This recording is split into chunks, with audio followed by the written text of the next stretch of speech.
Today we're going to make a template for a hat rack, and I'm going to make a template that looks kind of like, for a hat rack, that looks like this. We're going to do a curve on the top and an angle on the bottom, so we can show you how to do both. I want this to be 4 inches from here to here.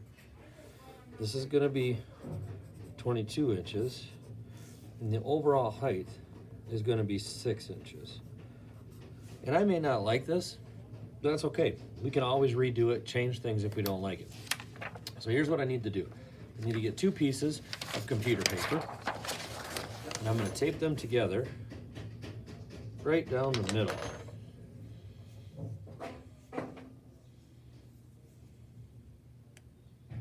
There's tape all over, mostly by the CNC router. Take your time, get this taped well. I'm going to fold it in half, and then I'm going to measure up 6 inches, because I want this to be the exact same size as my board. If your board wasn't 6 inches, if it was less than that, that's totally fine. Make it 4 inches or 5 inches or whatever you got.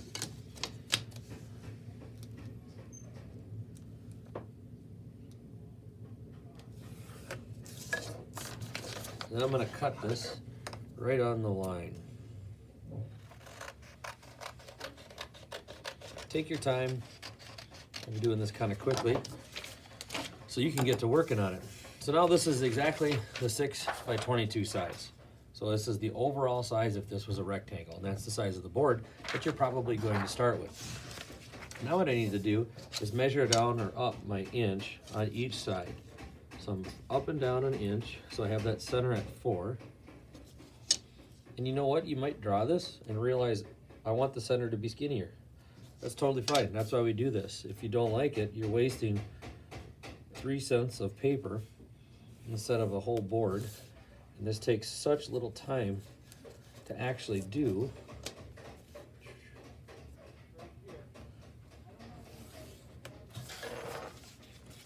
Now I want to make that round part on the top. So to do that, I look around the shop and find things that are round, like a tape roll, a putty can, or even this. So this bucket, there's a bunch of buckets in the flammable cabinet near the sink at the front.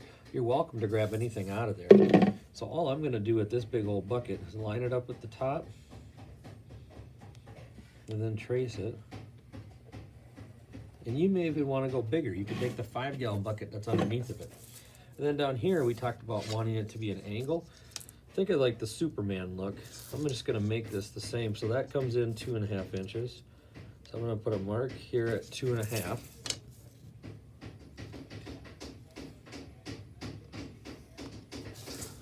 And just like that, now I can cut this out.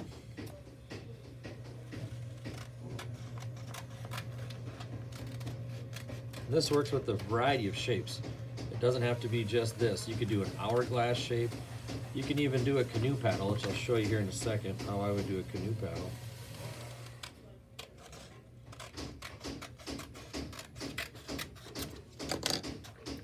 So then there's my shape, and I open it up, and that's what my hat rack would look like. I would just set this on the piece of board that I have, and trace around it, and then go to the bandsaw and cut it out. Now let's say you want to make an adjustment here. Let's say I want to round off these corners. We can always do that.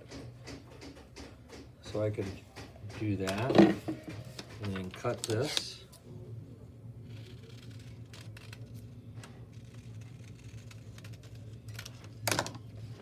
I can also measure where I want my holes to go.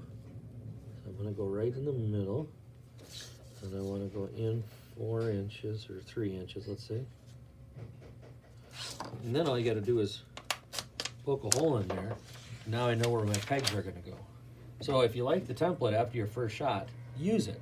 If you want to adjust it, do it more. I think if I was going to adjust this, I would bring these lines in maybe 1/2 inch to make the curve bigger on the top and bottom. If you're going to do a canoe paddle, instead of, you would still tape the 2 pieces of paper together, but you would fold it this way like a hot dog bun. You know, this would be twice as long, and then you draw out the profile for 1/2 of your paddle.